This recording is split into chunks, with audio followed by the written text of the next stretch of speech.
Radhe Radhe everyone. Good morning, good evening. Welcome to another session of Daily Wisdom from Bhagavad Gita. Over to you, Nitinji.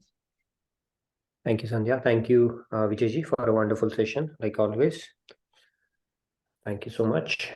So let's get started. Very warm welcome to all of you to today's edition of Daily Wisdom from Bhagavad Gita. We will continue on this fascinating journey that we are on, all of us together. And we will turn a few more pages of the scriptural wisdom that has been made accessible to us and made so palatable to us by Swamiji and Maharajji.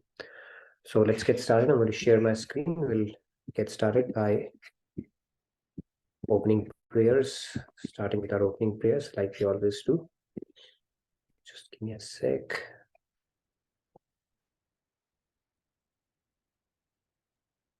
All right. Guru Brahma, Guru Vishnu, Guru Devo Maheshwaraha, Guru Sakshat Parabrahma, Tasmai Shri Guruve Namaha. Vasudeva Sutam Devam Kamsachanurmardanam Devaki Paramanandam Krishnam Vande Jagadgurum Krishnam Vande Jagadgurum Ya Devi Sarvabhuteshu Vishnu Maeti Shaktika Namastasya Namastasya Namastasya Namo Namaha. In case you're wondering what is this out of syllabus shloka, that is because it is Navaratris. That was a Devi shloka. So let's get started. We are on shloka 4.28.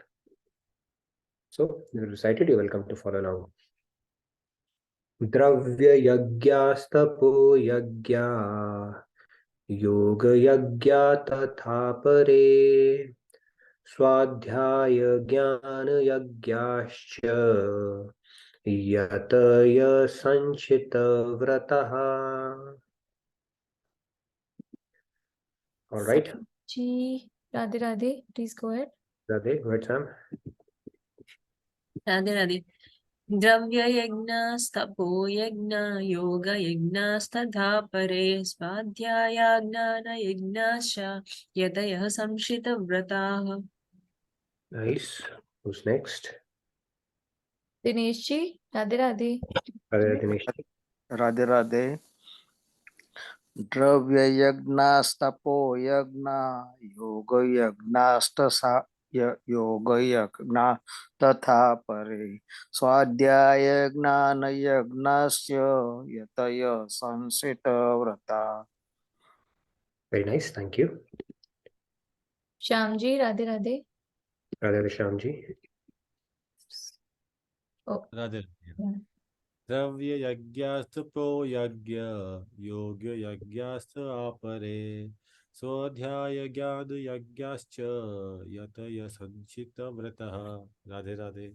Thank you, Shyamji. Swadrut. I see Swadrut today. Yes. Belated happy birthday. Please go ahead. Swadrut and Sri Ramya Ji, Radhe Radhe. Yes. Ready? Dravya yagnas. Dravya Yagnas. Dravya yagnas. Dravya yagnas, Tapo yagna. tapo yagna, Yoga yagnas. yoga yagnas, Tatapare. tatapare, Swadhyaya. swadhyaya, Jnana yagnas. Cha. jnana yagyascha, Yataya. yataya, Sanchita vrata. Sanchita santita, vrata. vrata. Thank you. Radhe Thank Radhe. you, Radhe Radhe. Okay, thank you, Swadrut. Wonderful. Let's take the remaining 3 hands. Yes. Riya Ji, Radhe Radhe. Please go ahead. Radhe Radhe.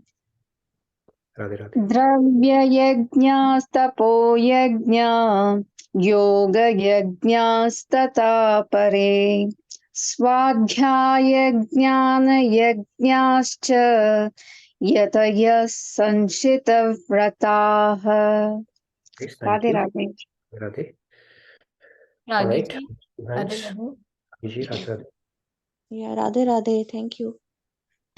द्रव्ये यज्ञस्तपो यज्ञा योगयज्ञस्तथा परे स्वाध्याय ज्ञानयज्ञश्च यतया संचित व्रतः. Thank you, Pragiti. All right, Sandhya, go ahead. द्रव्ययज्ञः तपोयज्ञः योगयज्ञः तथा परे स्वाध्याय ज्ञानयज्ञाश्च यतयः संचितव्रताः. Nice. So let's get started. In this shloka, Lord Krishna is saying some offer their wealth as sacrifice, while others offer severe austerities as sacrifice. Some practice the eightfold path of yogic practices, yet others study the scriptures and cultivate knowledge as sacrifice, while observing strict vows. Okay, so let's get started with today's Soul Soup segment. Give me a sec.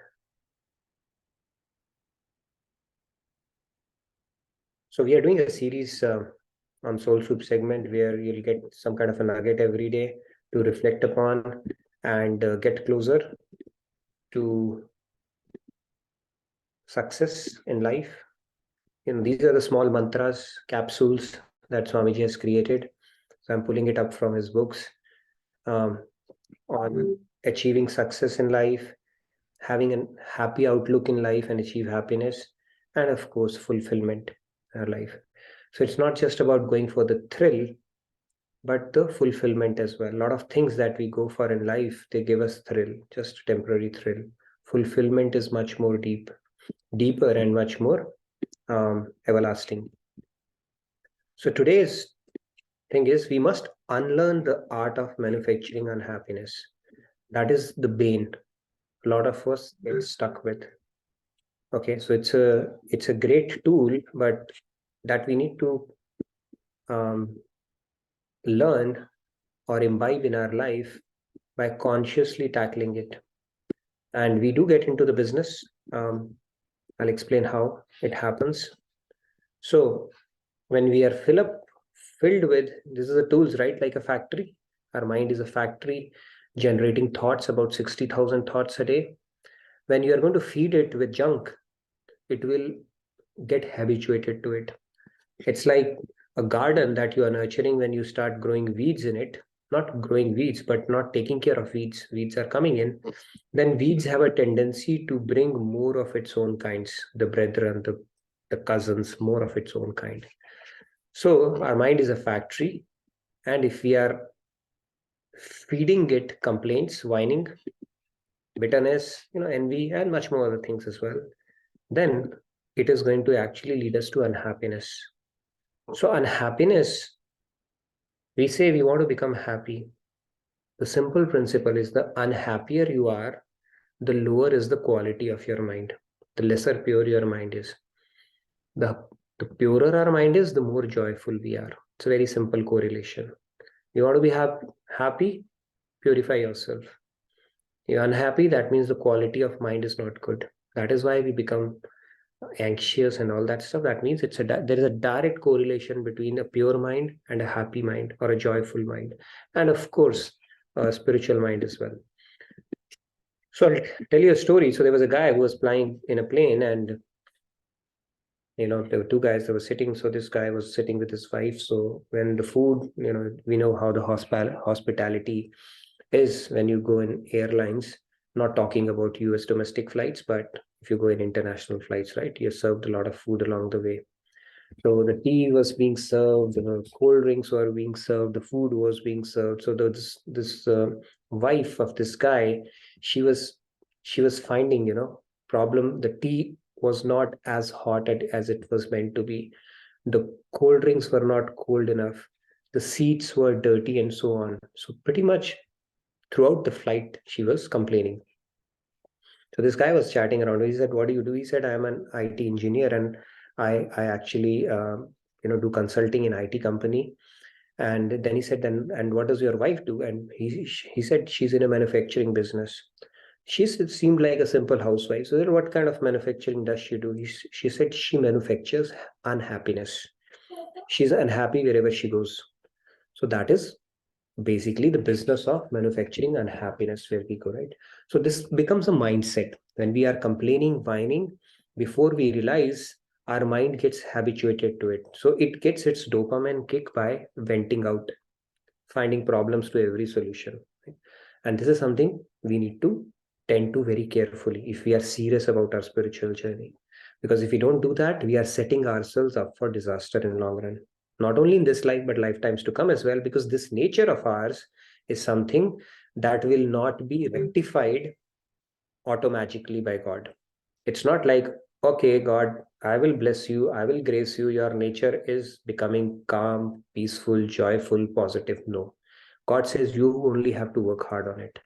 If you don't work hard on it now, we are delaying the inevitable.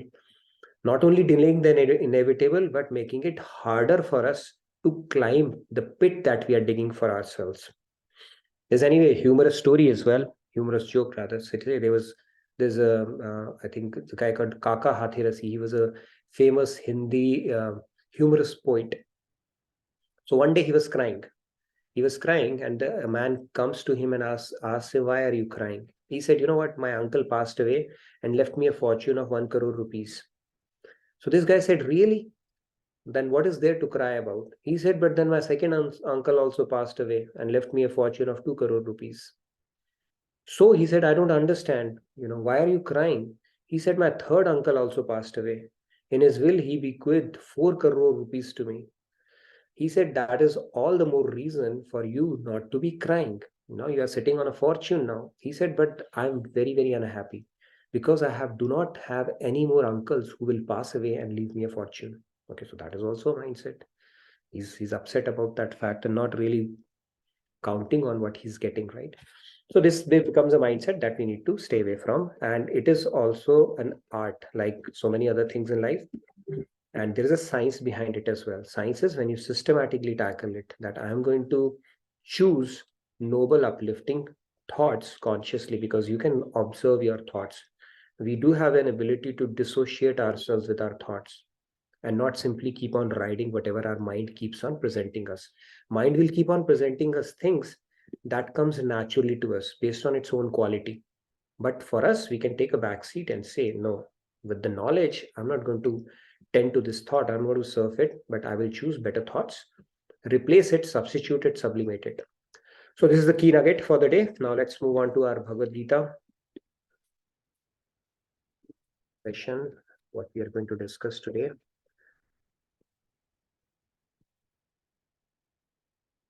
So deal or no deal.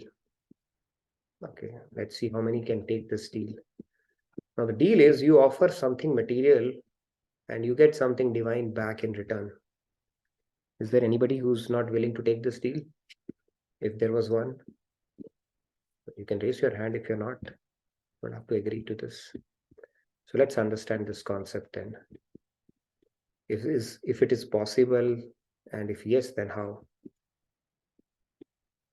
So yesterday we spoke about the yagnas, right? I've added one more here. The Dravya Yagna, Tapo Yagna. Then we have Yog Yagna and Dhyan Yagna, right? Tapo I've added today, okay, just to look at it. So we spoke about this yesterday, the Dravya Yagna. Let's understand a little more today. It's when people who are sacrificing their possession in the form of various kinds of charities. Yesterday we spoke about the 90-10 rule. It's like a beggar getting a deal of his life from a businessman, says, I will provide for everything that you need. All I need is 10%, what you make out of it, which seems like too good of a deal, right? But then we are also, God has cut us the same deal and we refuse to part with 10%, saying, okay, we own that, okay? But then people who understand the higher principle, they start sacrificing it. And that is the way to purify our wealth as well. Otherwise, that wealth will anyway find its way to things such as medical bills, lawyer's fee, and other things. Lakshmi, one of the names of Lakshmi, another name of Lakshmi is Chanchala, one who's very chanchal, doesn't stay at one place. Okay, that is also another name for Lakshmi. So there's a story which goes like this. There was a guy who has a lot of, he hits a lot of, basically what happens is that he goes to his guru, and he's not guru, but he was told that he's going to lose all of his wealth in coming time, right? So when he was told, so Lakshmi is going to part from him. When he came to know about it in his horoscope or otherwise, when he was told, he said, okay, I'm going to beat that.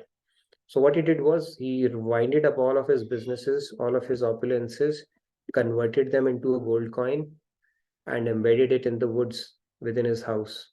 Okay, I'm not going to go let Lakshmi go anywhere. So as the luck would have it, I don't know whether he was in Dallas or in Texas, but tornado came. Tornado came which flew away all the logs from his place. And the logs flew away, but did not go too far away, and it fell into a farmer's place. So the farmer got those logs, and when he got those logs, he actually saw that, and he said that he was able to, when he thought, okay, what am I going to do with so many logs? So what he did was he started breaking those, and I'm going to sell it off, right, and make some money out of it. But then he saw the gold coins in that. So when he saw the gold coins in that, he basically put it in forms of what do you call that? That what am I going to do with that? So he put it in form of. So this guy comes to. So the story goes like this: this guy is able to trace him back. This is where my logs are, and he said these actually flew away from my house. So this guy felt pity on him. He said, okay, let me present it back to him. Okay, and then he makes some laddus, puts those gold coins in him, and gives it to him, right, without telling him. He thought this money belongs to him, so let him take it back. So he starts taking the laddus back, and then he thought, anyway, I've lost my house. What's the purpose of eating laddus now? So he gives it to the beggar, right? And it goes to the beggar. And this beggar thought basically that, okay, what am I going to do with these laddus? Let me sell it out to this farmer. Whatever money can I get and get some food out of it. What am I going to do with laddus? So it comes back to the same guy.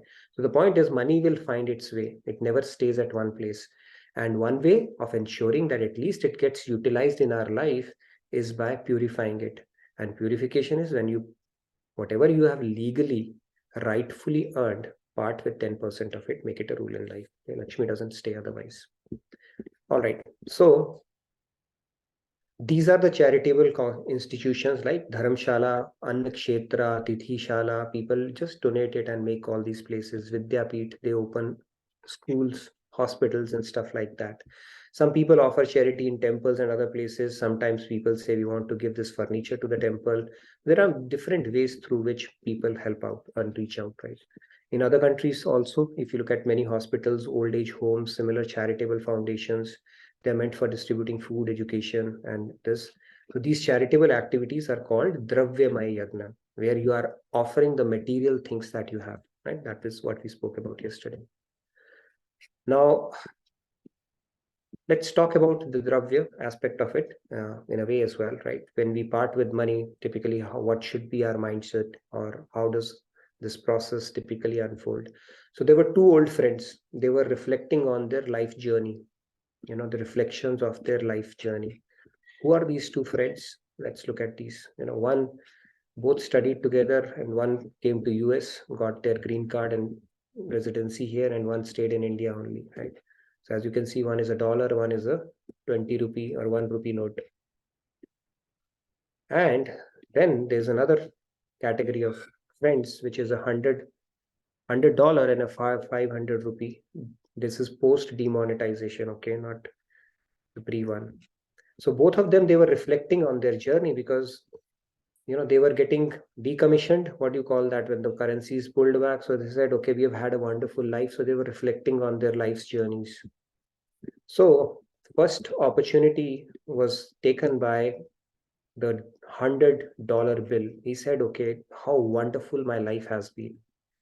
And then the $1 asked, tell me more about it. He said, I always got a very comfortable place to reside in. You see this warm wallet? And then I got to see places like Hawaii and Vegas and, the big hotels and all. That is where I used to travel around. I said, really? And how about you? He said, what to tell about you? Usually I would end up in this kind of places, right? You see the pocket, 1 rupee note, and the coin where you find it from. And then sometimes on the tip as well, when you go to hotel, and mostly in temples, and that too in kind of an arti thali. Okay, and that thali, as you look at it, would get rotated as well, and that is what my journey would be, right? Not even once, 3 times. So the point here is this: if you look at the part of it, money is there, but where we put it to use matters.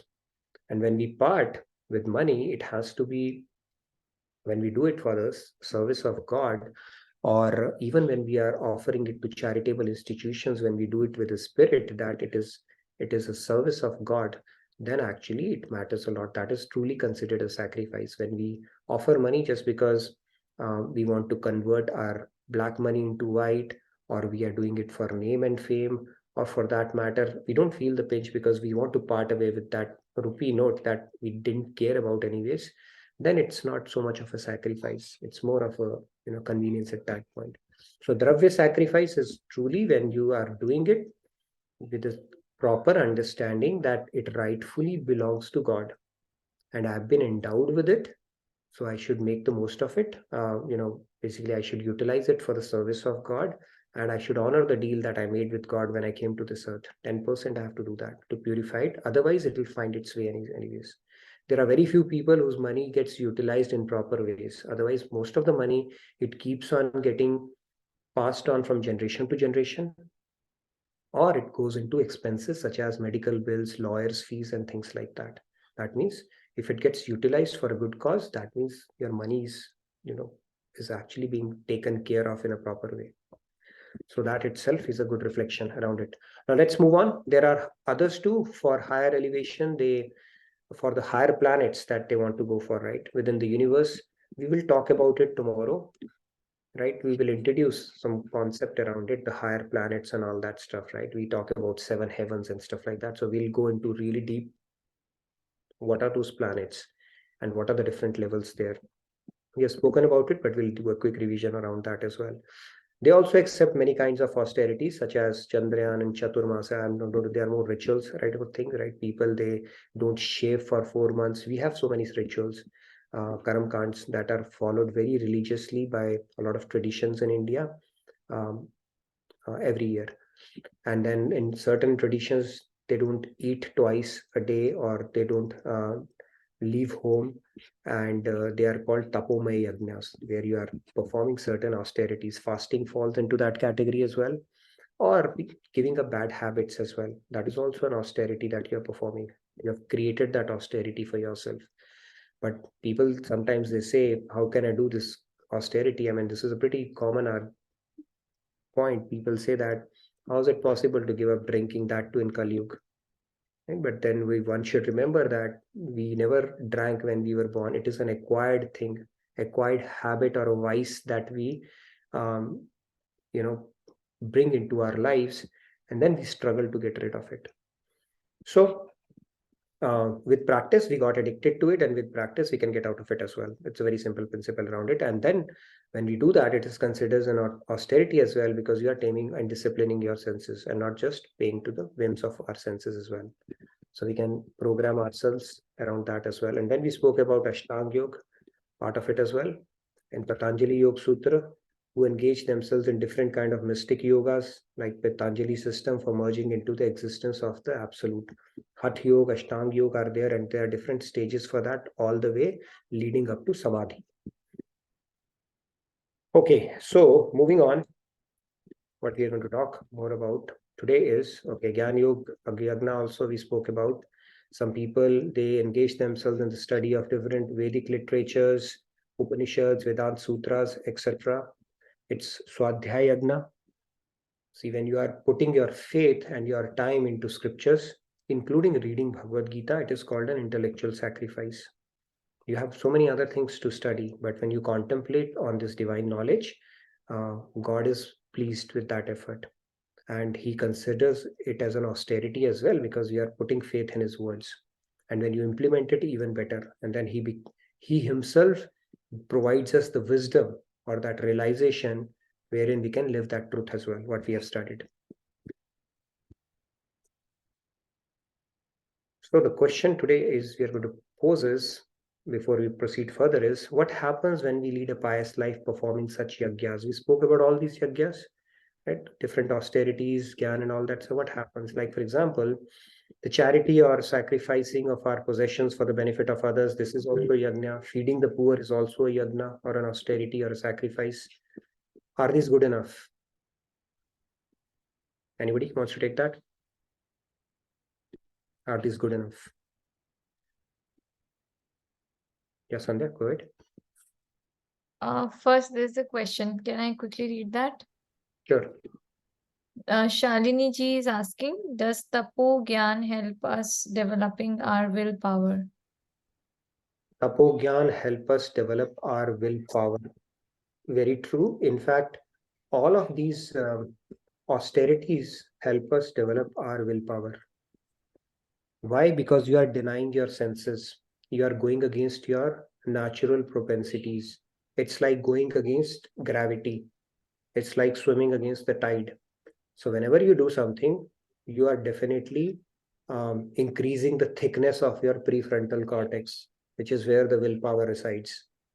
So they say, right, Swamiji has explained it beautifully, that there's a segment in our brain which is called prefrontal cortex, and it's like a muscle, and it keeps on becoming thicker when we deny our senses. So in every moment when we simply go along with our mind, whether it is eating or whatever activity we want to indulge in, then we are reducing its thickness. We are empowering our mind. And our scriptures tell us our mind is our biggest enemy. We have not befriended it as well. Mind is our biggest enemy, and it is resided within us only. Okay. And this is the mind which is the reason for our repetition in this world as well.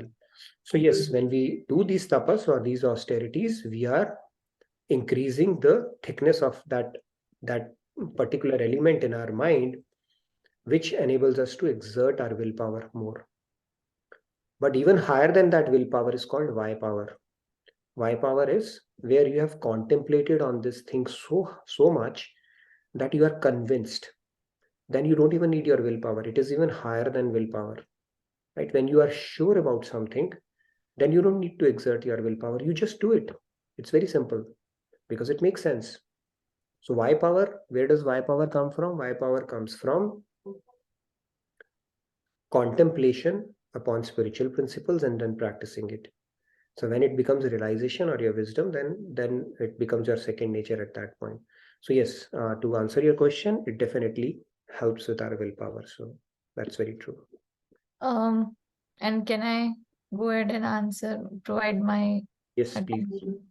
Yeah, so it's not good enough because max to max it will take us to Swarg, which is not helpful for achieving our actual goal, which is, so God.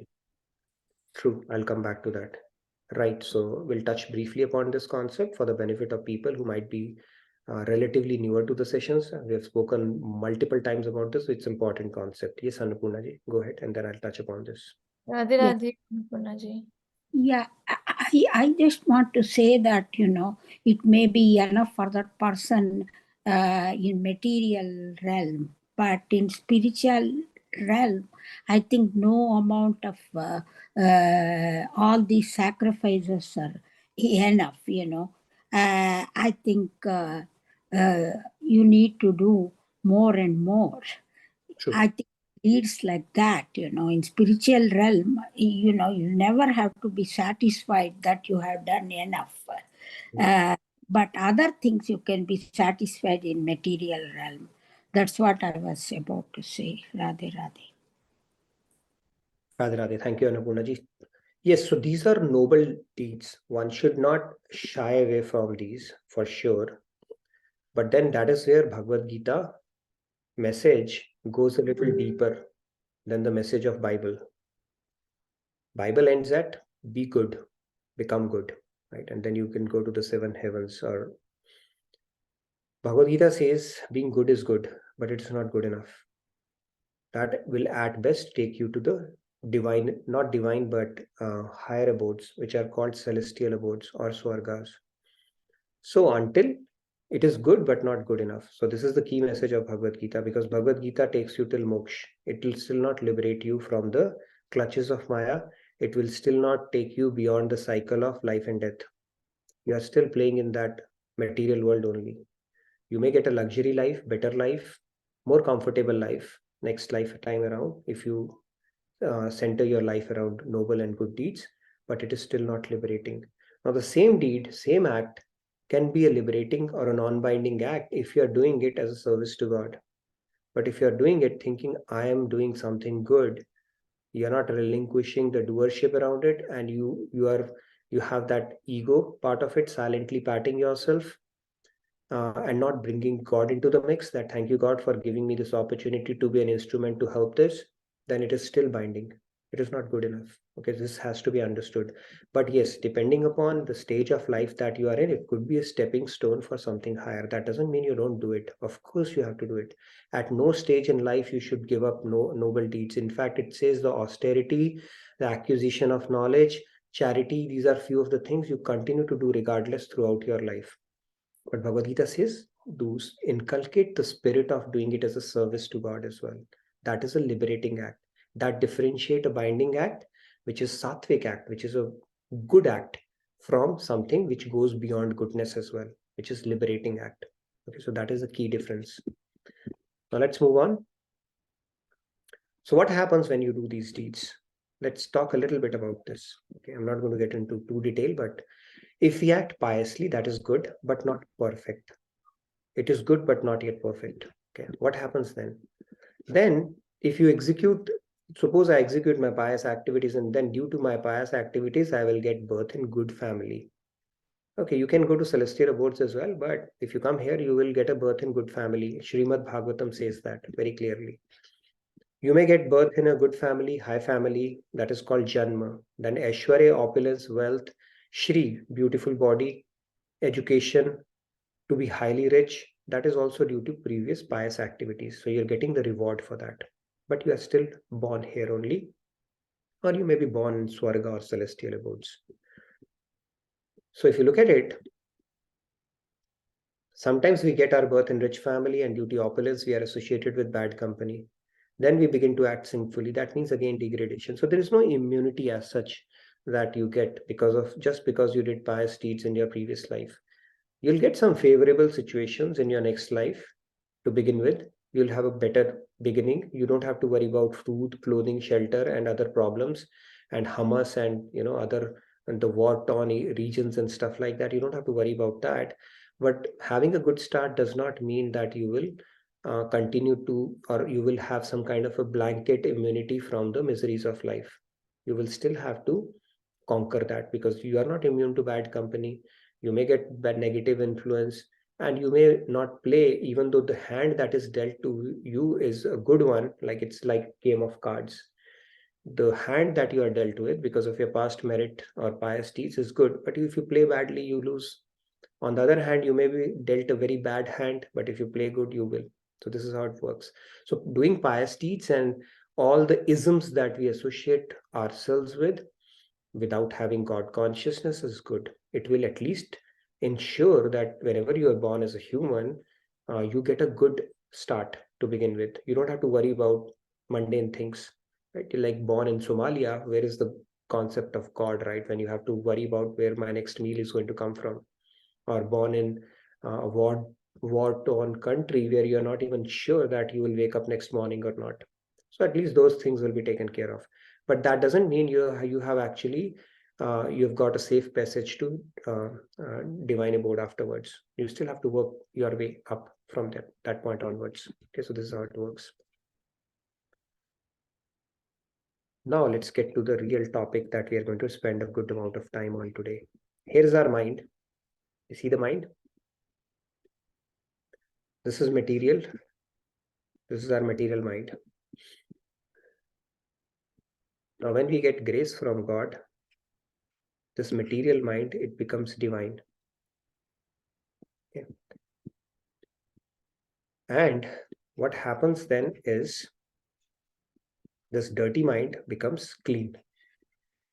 So cleaning our mind, or antakaran, colloquially antakaran is also called mind, man, and actually it is a complex of man, buddhi, chitta, and ahankar. Cleaning that up is basically the one of the core objectives of human life. When we clean it up, when we have perfectly cleaned it up, then God will give us, basically he'll grace us, and it becomes divine at that point. Now, what is happening truly here? What is God doing? So he takes this mind. Now, we remember the question that I posed initially. If you have a deal where you give something material and get divine in result, this is essentially what happens. God, you give him his mind, he cleans it, upgrades it. So he'll first clean it, then he'll upgrade it and give it back to you. So if you look at it, it's a pretty good deal in that sense, right? So the point here is to understand is, because he's causelessly merciful, what is the cleaning, and what does God not have? Let's understand that part. Why does he need our mind?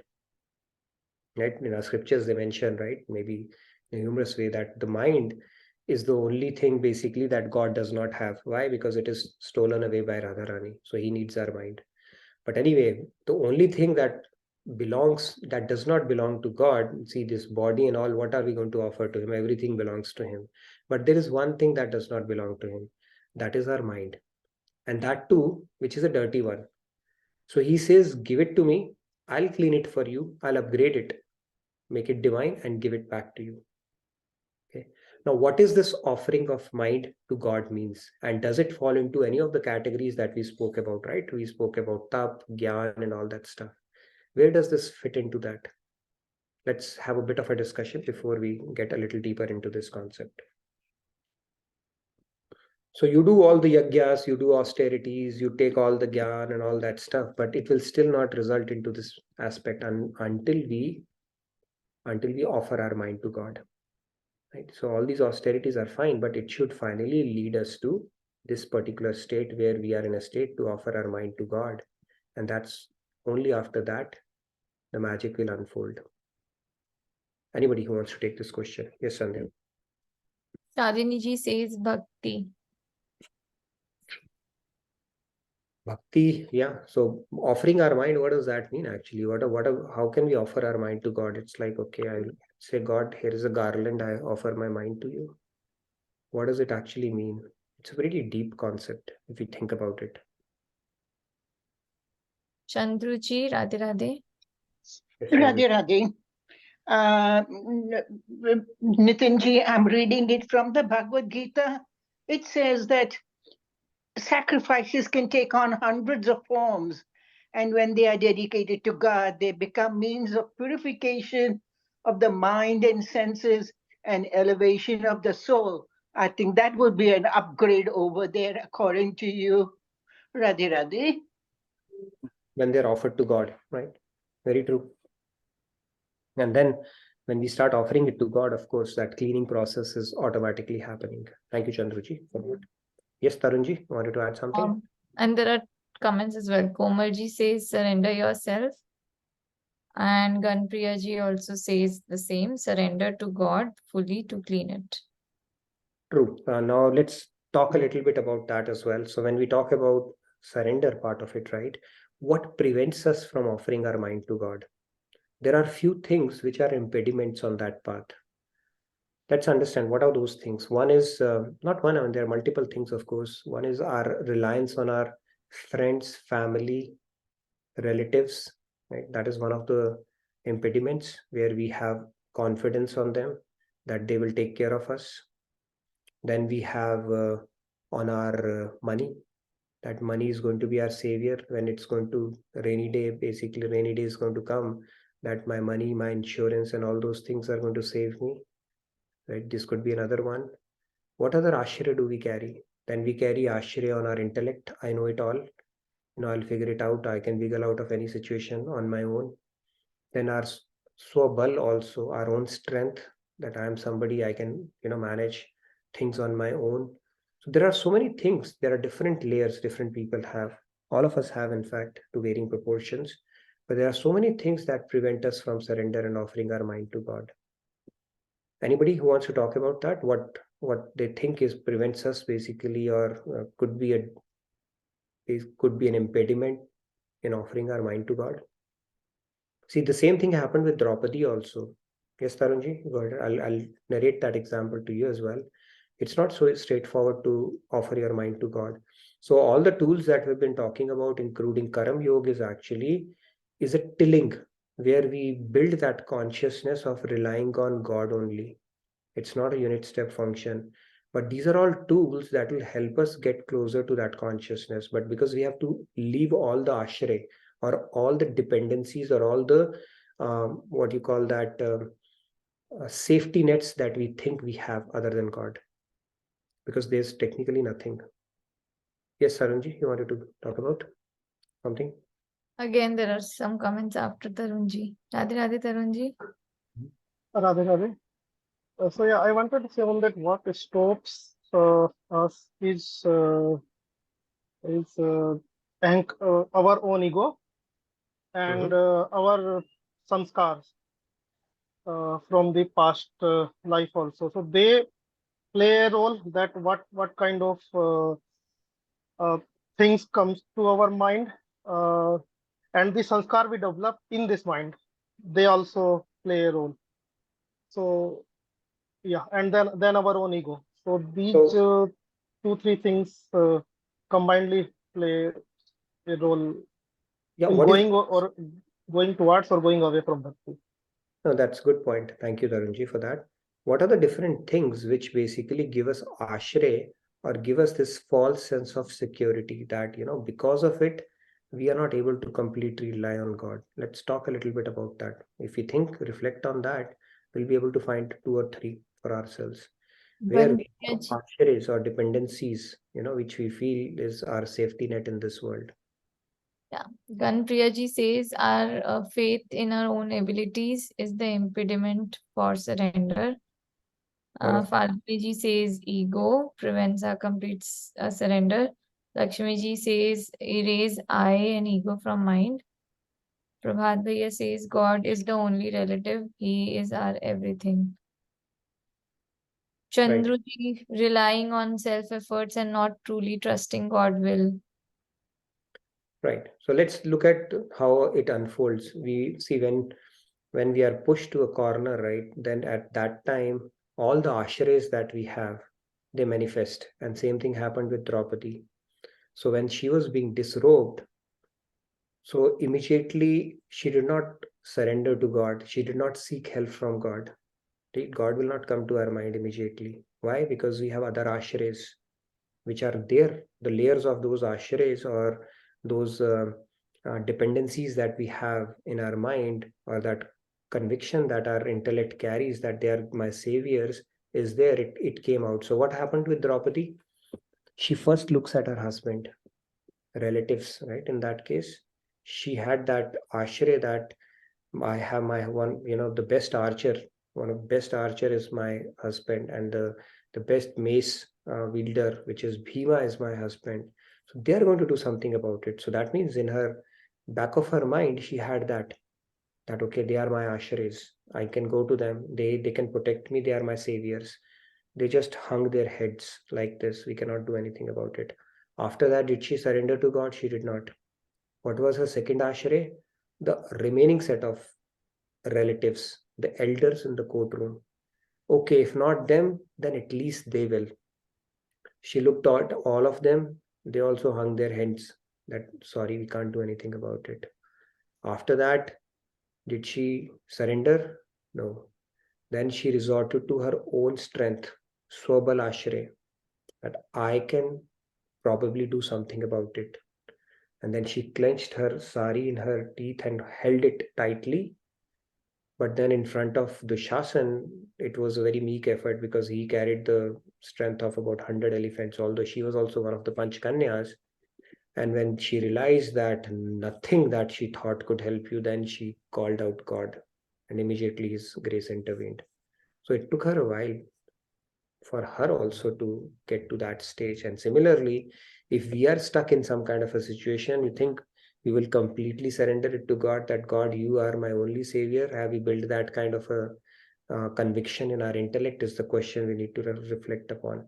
And that is essentially what God is saying. You give me your mind, and it is a step-by-step function. If we have practiced this hard enough, long enough throughout our life, then only we can do that. Otherwise, it will not come naturally to us. Right? See, it's like a parrot might be saying Hare Rama, Hare Krishna throughout its life. But when you choke its throat, it will just do tar, which comes naturally to us, right? And same thing, when we are pushed to the wall, in those adverse situations, if we can make peace with it, thinking God is my protector and can still smile about it, that means we have already surrendered our mind to God. And if we cannot, that means we still have so many ashrays that we are dependent upon, which are stopping us from doing that, and which is the reason why we get worried, anxious, and a lot of other things that happen. See, if you have given your mind to God, you should be the most happiest, most blissful person roaming on this earth. It's like, right? If your dad is president, or maybe the big business tycoon, you will walk with a swagger, right? Nobody can do anything about me. I have so much of power. Now here you're saying, I've given my mind to God, and you'll become carefree, blissful, chilled out in life. So until we reach that stage, we have really not offered our mind to God. So that is a practice we need to deepen with the different tools that Bhagavad Gita presents to us, including practicing the presence of God, practicing that everything that I am doing is doing it for His sake, practicing that all the abilities that I'm endowed with, including the ability to earn, is because of His grace. So I need to do something for Him. So all these things actually would help us build that consciousness and get closer to the state of offering our mind to God. Yes, Monica ji, go ahead, please. Jyoti ji, then come. Radhe Radhe Radhe. Radhe. Radhe Radhe. Nitinji, so I was asked this question, and probably you'll have better answer, because I'm assuming that Guru is there in the session, that how do you build that faith where you eventually surrender? How do you build that faith that you eventually surrender? Yeah, so it is a journey, actually. If you think about it, right, it's a journey. They say, right, jane binu hoye na partiti, binu partiti na hoye priti. And so when knowledge leads to faith, and faith leads to love. And when love happens, surrender automatically happens, right? You are surrendered, right, to your kid. So many tantrums you bear from them as well. So basically, the faith would lead to surrender as well. So it's a knowledge, the contemplation on that. And of course, you have to experiment around. See, when you let go of situations and things will happen, and you know that, some divine hand played a role into that because I let go of it at that moment, that will reinforce faith. But Yes. without it will not happen. Like you will wake up one day and now you have faith and you are surrendered. So you keep on increasing it. So today it might be this much. Next time you have tried it previous time, and now you repeat it, and then it will keep on increasing until you reach a stage where like you are like completely freed up. It's like, okay, God, I'm just totally dependent on you. That is the perfect state, right? Finally. But how will it happen? Only when you practice some of these concepts that will reinforce your faith. And when your faith, faith will lead to more devotion, devotion will lead to faith, and then finally it will take you closer and closer to this. It's like this story, right? This naval officer who was with his wife, and the ship was sinking. So she asked him, are you not scared? What is going to happen here? So he took out his sword and put the sword on her neck and asked her, are you scared? She said, of course not. He said, why? He said, because I know you are my well-wisher. He said, I also have same kind of faith on God. He's my well-wisher. So whatever will happen is in my best interest only. So that faith, we are not worried about it, right? When we trust somebody, and that trust will be built only when we have when we have tried to leave things on him and not so that these things will. So there was a little girl, who was traveling in an aeroplane until the aeroplane hit a rough weather. So there's a lot of turbulence that started happening in the aeroplane. So the passengers were panicking, and this little girl was casually playing her video game. not at all bothered and concerned about it. So this guy asked, "Are you not worried? Plane is like." She said, "No." He said, "Why?" He said, "Because my dad is the pilot." Okay, so she had faith that he will, get them out of trouble, kind of a deal. So that kind of faith is needed, that he's our supreme father, he has our best interest in our mind. But we have to contemplate on that knowledge. It's not going to just happen that God is going to implant that knowledge in our head. He wants us to work towards it. Yeah. Thank you. Yes, Jyoti. Radhe Radhe Jyoti, please go ahead. Radhe Radhe Nitinji, Radhe Radhe Sandhya, and Radhe Radhe everyone. Very amazing session as usual. But I have a question. So this is mainly conflict which is happening inside me. So we also talk about in Sloka where we talk about Karmanya Vadhikaraste. There we talk about that you have to do your karma and leave everything rest to God. But when you talk, so this Draupadi thing I have heard many a time. So that brings a question: what if when Draupadi has holded her cloth with her mouth and would have completely surrendered to God? So is that would have is this the way we should act in current and practical scenarios? And if not, then what would be the best way to deal in such situation? Because when we talk about these two things together, my mind gets confused, because I don't know whether I should act on something or I should just completely leave on the God. No, so work, they say that Karam Yoga is work as if everything depends on you. Yes. When it comes to the result, it's everything depends on God. Yeah. Prayat mein savdhani, phal mein santushti. So that does not absolve us from not doing our best. We are not asking God for his seva. You do the work for us. We are still going to put in our best in every situation and leave the result to God. So in case of Draupadi, if you're asking, yeah, she did her. If she had complete faith right from the word go, then probably she did not even have to intervene, right? She would have known that, okay, God will not let me get humiliated and or basically she would not even think about it. And it would have happened automatically. But because she had a bit of thing, right, that, okay, they are my protectors, they are there. And so it took her a while to get to that stage. But when it comes to effort, I think there are two different things you're talking about. When it comes to some work, doing some work, right? We don't say, God, I leave it to you. That is not the way to go about it. You put in your best as if everything depends on you. But when it comes to the result, you leave it to God. Okay. Yeah. So in case of Draupadi, then what would have been the best thing she could have done? What I think she already tried the best that she could have done, right? Her own strength, beyond her own strength, there was nothing else, right? But instead of looking to her husband, initially, probably if he had faith, then she would have thought about God right from the word go, right? She had a few layers that she had to conquer at that point. Okay. Why not God to begin with, if that was the case? That is the question, right? But yeah, I got my answer. Thank you, Nitinji. Radhe Radhe. But yeah, that doesn't mean you become fatalist. Karam Yoga does not mean that you become fatalist. Leave everything to God. Results you leave to God. You put in your effort. You still have to do your effort. Right? God helps those who help themselves. That concept is there as well, right? Yeah.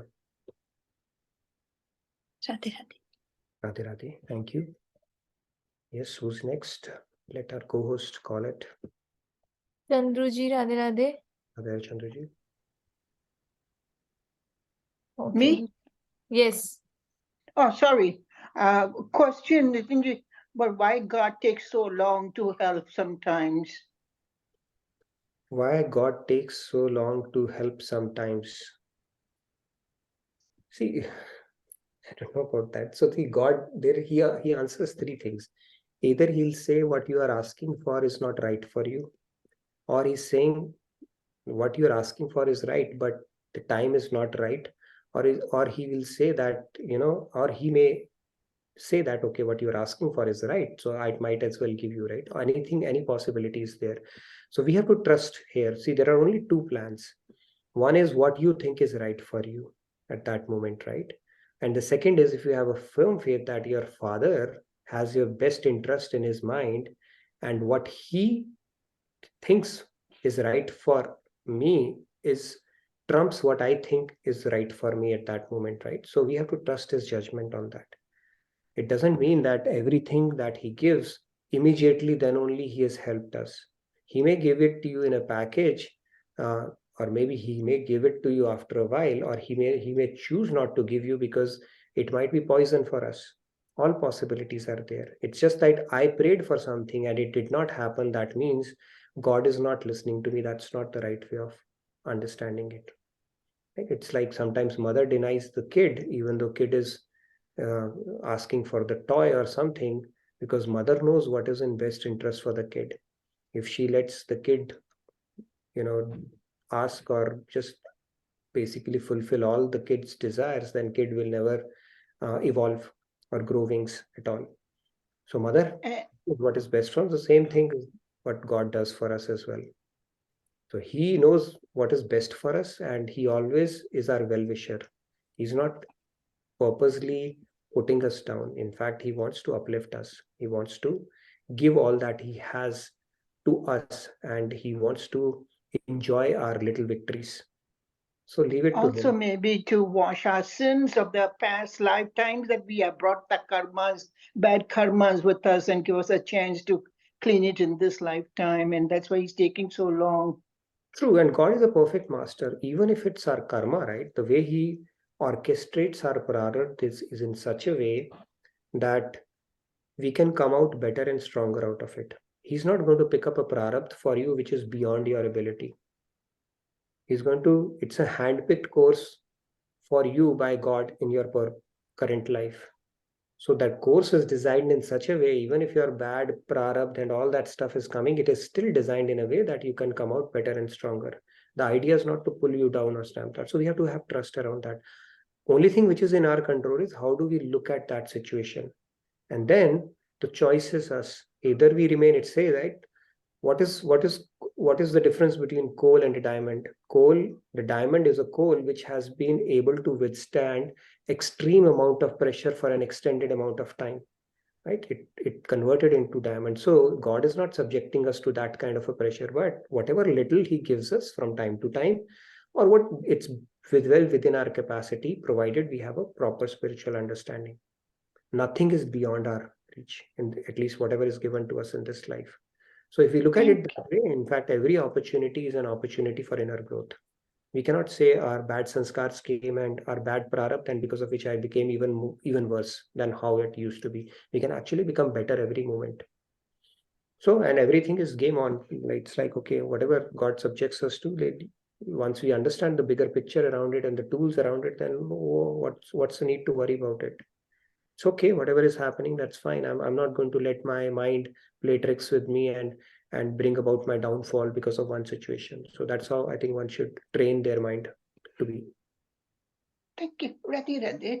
Radhe Radhe. Payal ji says those who leaves everything in God's hand eventually will see God's hand in everything. Very nice. Very true. So yeah, that Nirashrit concept is a very deep concept. It's like, I have no means, I'm sadhanheen. Right? God basically provides his refuge to people who become sadhanheen. I have no means, I have nobody to go to other than you, God. That is the state we have to reach. Right now, we are not there. We have a lot of layers in our mind. In fact, I'll tell you a story about Maharajji. One of his first devotees, I think she was a queen of Rajasthan, some place, if I remember it right now. So she was a devotee of Maharajji, and he told her that you start walking towards Vrindavan. See, she's a queen having a luxury life, and she wanted to progress spiritually. And he said, all right, if that's the case, you just come to Vrindavan.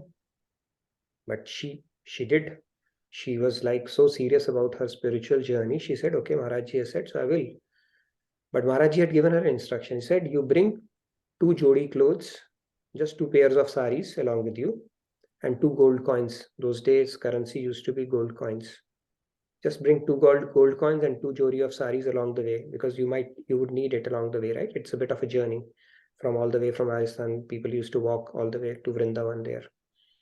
So this, now she's obeying that. She's serious about going to Vrindavan because she's got an order from her guru. But her mind said, you know what, 2 saris, I may need a little more, it's a long journey. And 2 gold coins, no, let me have at least a handful of them. You never know, right? You might need it on the way. So she picked up some extra surplus stuff there. So while she was on the way, she thought of taking bath in the river, right? So while she was taking bath, she had hung her clothes on a tree and someplace she had kept it. So while she was taking bath, what happens? A monkey comes, right? And he selectively picks up those extra saris and those extra coins and playfully just tears them apart and drops them in the river. So she sees in front of her eyes, she was left with 2 saris and 2 coins only. Okay. And then she got it. Okay. I have to trust, right? We build extra ashrays. We start taking cushions in our life, right? And then she got the message and she completed her journey. And of course, rest is history. So just telling you, this is what God sometimes teaches us. Just be nirashit. Trust me on this. So that was a story I thought was probably relevant to our conversation today. Yes, Kumarji. By the way, please fill out the feedback tracker. If not already, I think we're pretty much closing in on time. We can move to our next segment after this one. Jai Shri Ram. So I have a question. My friend has built a temple and he's doing some modifications and all that stuff. So he has invited me to be a trustee along with a few more people. Now, which means he's going to give me a list of people to whom I have to go and request funds from, right? So in that list, let's say I find a person, probably, I'm not sure how he's getting his money and all that stuff. Should I still do that? Question number 1. Number 2, for people who are coming and giving the money, and if I feel that this money is not clean, should I get it? Question number 3 is, if I find later on that they were not getting the money correctly and they had already donated, what to do with that? The third, I don't know if they've already donated. What do you need to do with that? Basically, are you saying you should carry out some investigation on those, or? No, should we give that money back, or? Okay, no, let me answer this question. This is a good question. I'll tell you a story, another one, okay? Because Maharajji was Jagat Guru Tam, right? So he, and I read one of his books, for Prashnotri, and there was one guy who asked him this question. It's a very valid question. He said that I am working as a forest officer in the jungles, some of the remote areas of Bihar. And if I don't take speed money, which is bribe, then basically they put a gun on my head here, right? It's like either you let go of your family or we'll kill you, or simply take this money and get the work done. Okay, so it's like somebody will come and put 50 lakhs or 1 crore on your table and say either take the bullet, bite the bullet, or keep this money and get the things moving. So what should I do? A very practical question. What are you going to do basically in this kind of a situation? Anybody? You can think about it. Are you going to say, I'm not going to budge on my values, I would rather choose to die? Or would you rather compromise on your values and take that money? Anybody? I would probably leave the job. Leave the job? Okay. All right. Yeah, that's also. I've heard this story, so I will let others speak. Prabhat Bhaiya, Radhe Radhe. Yeah. Radhe Radhe. You may have to I think in that case also, okay. It may not just be as simple, okay, in those kind of situations. You may even have to leave your life also. Those kind of situations can unfold as well. Yes, Prabhat, sorry, I didn't want to interrupt you. Go ahead. Yeah, so basic. So what I think is, like, in this particular situation, we can take the money, and rather than giving 10%, we can give 90% or 80% to the donation thing. That thing, something which we can do, like, rather than you put a 10% increase the amount. Reverse the ratio. And right. Okay. Why to reverse the ratio? Okay, I'll give you an answer along this discussion. So Maharaji gave a very simple, straightforward. He said, if it comes to that kind of a thing, right, take the money, put it at God's feet. So Kumarji, to answer your question, if somebody has done it through that, right, and if they put it, they're genuinely putting it, you won't know that, right? And if they want to offer it to Correct. God, they're not doing that. They are actually purifying it. They're not utilizing it for their own means, right? So it will get purified. It's like putting things to fire. When you put things to fire, whatever goes into fire becomes purified. Fire does not become dirty. So if you are forced into those situations and practicality demands that enough, for you to continue, then simply take it, because you're detached to that process. You take it and offer it to God, to some charity at God's feet. That's it. You don't have But to this example is a nice example, except that I'm not forced to do anything. It's just a friendly help that he You're has not forced to, requested. but in that sense, I think they may be helped, right? They may be looking for an avenue as well, right? So I would like, okay, fine, sure. Otherwise, what will happen? You think about the other thing. What are the other means for that? There are two options they have. Either they will end up utilizing it for themselves, they will incur more sin, right? They will incur sin, because if it is not earned by rightful means, it's not good for them. Or they will have to wait for the winters and warm themselves up by burning it, right? That is also not very pretty smart idea at all. So if it can be put at God's feet, maybe it's an opportunity of helping them purify it, right? So, and then it says, right, they get the result. See, you will get a commission out of it from God because you are a conduit, but they get the result for where their money gets put in, right? So that may bring about a change in their consciousness as well. We don't know. So I would look at it that way, but yeah, you can ask this to Swamiji as well. Sure. But Thank you. I Jai had a Shri Ram. reference of that story. So I thought, okay, that can be applied to the scenario as well, right? If you're stuck in a situation where you have a load of money that you did not really want, but somebody pushed it down your throat, put it in God's feet. That's it. You're out of it. Thank you. Jai Shri Ram. Jai Shri Ram.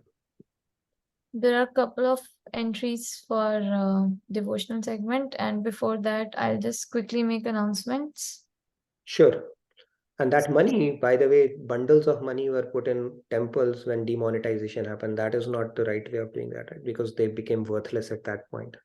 So yeah, if that money carries value, sure, at that point. Yeah, Sandhya, go ahead. Let's make the announcements.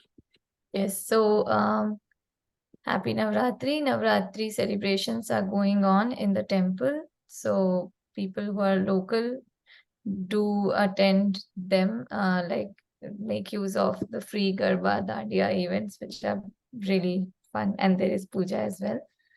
Apart from that, we have Diwali Mela coming up on November 4th. We request more and more people to make their reels on the RKT audio that we have shared earlier. In case anybody is interested and need help, we are always there to help. Please fill in the feedback tracker for if you are interested in any seva, as well as if you have any questions, comments regarding the session. So I've posted the link a couple of times. I'm resharing it. So that is it about announcements, Nitinji. And then we have entry request for devotional segment from Tarunji and Shefali. Sure. Oh, Shefali is going to sing as well. Wonderful. And by the way, Abhaji, if you are there, I heard your question. So you may want to check the JKO online sessions. There are sessions in Hindi also. So if your parents want to join that session, they can avail that. I think there's one offered by Parth, which I've heard really good reviews about, but I'm sure there are more. So please check it out, and you can have your parents join one of those sessions if they are more comfortable with Hindi. Check it out. All right, so let's go ahead, Tarunji, and then Shefali. Yes, Radhe Radhe Tarunji. Radhe Radhe. Radhe Radhe. Yeah, so for a change, I'll switch to Ram Bhajan today. I've taken a Navda Bhakti Chaupai from the Manas. तो जब शबरी माता भगवान शबरी माता के पास आते हैं तो शबरी माता बहुत इमोशनल हो जाती है। वो कहती है कि मैं भक्ति कैसे करूं, मुझे पता ही नहीं है, मैंने सीखा ही नहीं है कुछ भक्ति करना। तब भगवान उन्हें नवदा भक्ति के बारे में बताते हैं, जो मैं सुनाने की कोशिश करता हूँ। नवधा भक्ति कहूँ तो ही माही, सावधान सुन धरु मन माही। नवधा भगति कहूँ तो ही पाही, सावधान सुनु धरु मन माही। प्रथम भगति संतन कर संगा, दूसर रति मम कथा प्रसंगा। प्रथम भगति संतन कर संगा, दूसरी रति मम कथा प्रसंगा। गुरुपद पंकज सेवा, तीसरी भगति अमान। चौथी भगति मम गुनगन, करई कपट तजिगान। मंत्र जाप मम दृढ़ विश्वासा, पंचम भजन सुबेद प्रकाशा। मंत्र जाप मम दृढ़ विश्वासा, पंचम भजन सुबेद प्रकाशा। छठदम शील बिरति बहु कर्मा, निरत निरंतर सज्जन धर्मा। छठदम शील बिरति बहु कर्मा, निरत निरंतर सज्जन धर्मा। सातव सम मोहि मैं जग देखा, मोते संत अधिक करि लेखा। आठव जथा लाभ संतोषा, सपने हूँ नहीं कै खई पर दोषा। नवम सरल सब सन छल हीना, मम भरोष हिय हरषु न दीना। नवमहु एकहु जिनके होई, नारी पुरुष सचराचर कोई। सोई अतिशय प्रिय भामिनी मोरे, सकल प्रकार भगति दृढ़ तोरे। जोगी बृंदु दुर्लभ गति जोई, तो कहे आज सुलभ भई होई। जय Shri Ram. Jai Shri Ram. Thank you very much Yeah, for thank bringing you. in the chopais from Ramayana. So thank you so much, Tarunji. Thank you. Very nice. Thank you for that. All right, Shefali, all yours. Yes, Radhe Radhe Shefali. Yeah, Radhe Radhe everyone. I'm going to sing a Radha Rani's bhajan. Yeah. मेरी राधा रानी, राधा रानी, मेरी राधा रानी, राधा रानी, मेरी राधा रानी, राधा रानी, मेरी राधा रानी, राधा रानी। महारानी हो के महारानी, राधा रानी, राधा रानी। श्री वृंदावन ठकुरानी, मेरी राधा रानी, राधा रानी। श्री वृंदावन ठकुरानी, मेरी Radha Rani, Radha Rani. Yeah, Radhe Radhe. Very nice, Shefali. You could have done Hari Nam Sankirtan also after that. I think that Hari Bol would Hari have been. Bol, yeah. Hari Bol. You can continue. Okay, I can do a little bit of Sankirtan if that helps. मेरी राधा रानी, राधा रानी, मेरी राधा रानी, राधा रानी।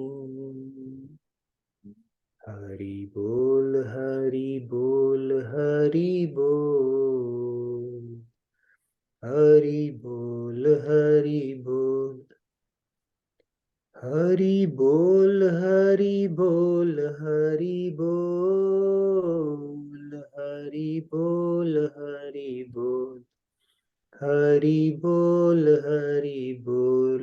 राधे बोल, राधे बोल, राधे बोल, राधे बोल, राधे बोल, राधे बोल, राधे बोल, राधे बोल। Radhe bol, Radhe bol. Meri Radha Rani, Radha Rani. Meri Radha Rani, Radha Rani. Very nice, Shefali. Thank you for bringing that bhajan. And I'm glad you sang today after a long time. So wonderful. Okay. So I wanted to let you know, if you have volunteered for the seva and nobody has reached out to you so far, don't get disheartened. Okay. You got to be optimistic about it. So we'll soon get a group going and tell you the next steps around that and get the seva going. And Michelle, will give you a call around the artwork that you have expressed your interest in. I think there might be some way for you to get engaged in that sense. So, but let's talk more about it. But yeah, we are trying to finalize the modalities around it. So stay tuned. We'll be working out something very soon on that. And thank you again for volunteering to help out on the app, Swamiji's app. And it's going to be a wonderful seva, I'm sure, as we go along. Great. So yes, thank you Tarunji, Shefali and Nitinji for a blissful devotional segment once again.